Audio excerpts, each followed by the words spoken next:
welcome. Do you feel like you aren't really in the present anymore? That you and others seem to have your gazes plastered to some screen all the time? Do you feel so annihilated that you can't seem to feel the sense of time passing? The curious thing is that this is a global phenomenon. It isn't just you that feels lonely or annihilated from the rest of the world, but others does so as well. Therefore, there must be something going on with society that molds our feelings and thoughts without us knowing it. There are many plausible theories about why and how society operates like this and how it influences people, which I believe is super important for you to know if you ever want to have more awareness of your own and other people's lives. The theory I want to discuss is the slow cancellation of the future, introduced by the cultural diagnostician Mark Fisher. This theory explains that culture has stagnated and slowed down together with the optimism for a better future, which is why people feel like they have no real meaningful progress to look forward to anymore, and thus we fall down the empty pits of hedonism and antidepressants. The future is being cancelled because we feel like we have no future to look forward to. Life must go on, but it feels like time has somehow slowed down and stopped. It suspiciously feels like it isn't 2025 at all, right? Now, there are several factors as to why Fisher means that culture is slowing down and how it affects us. His video lectures and books are luckily available online, so I'll put down all informative sources in the description below. For this project, I mostly used Mark Fisher's books, Capitalist Realism, and The Ghost of My Lives.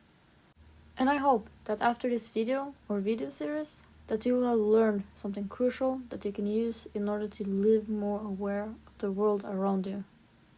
So, to start with, Mark Fisher claims that the sense of a culture belonging to a specific time period is gone. Today, we may have noticed that most new things are recycled from our past, a recreation of what has already been. In Capitalist Realism and one of his video lectures, Fisher notes that in the past one could differentiate new music within the years, even months, because of the rapid pace of inventiveness. Music from the 70s were totally different from the music from the 80s. But today, all kinds of distinct music styles are brought forward and mixed together into the giant blender of the media, where you have access to every single music style independent from its own time period. Keeping at this for some years, and you won't be able to pinpoint the music at a specific time in history anymore. Another example where things are recycled from the past are movies. Today, for example, we have the huge recreation of realistic Disney movies, and you have sequels to just about everything.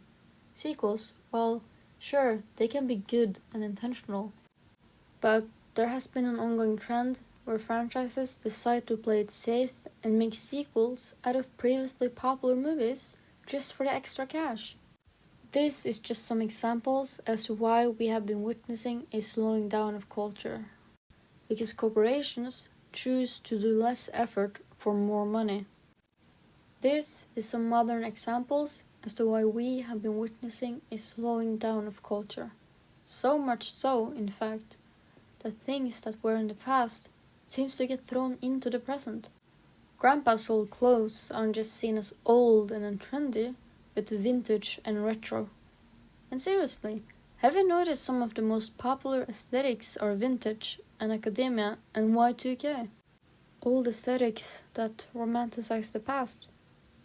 So, why is it that we seem to long for the past again? What was so special about the past? What kind of hope for the future did the past have that we don't today? So I've noticed if I don't stop this video right now, it will be very long and it will take a lot of time to admit. So I have decided to split this presentation about the slow cancellation of the future into several parts in order to focus more on quality. So stay tuned and goodbye.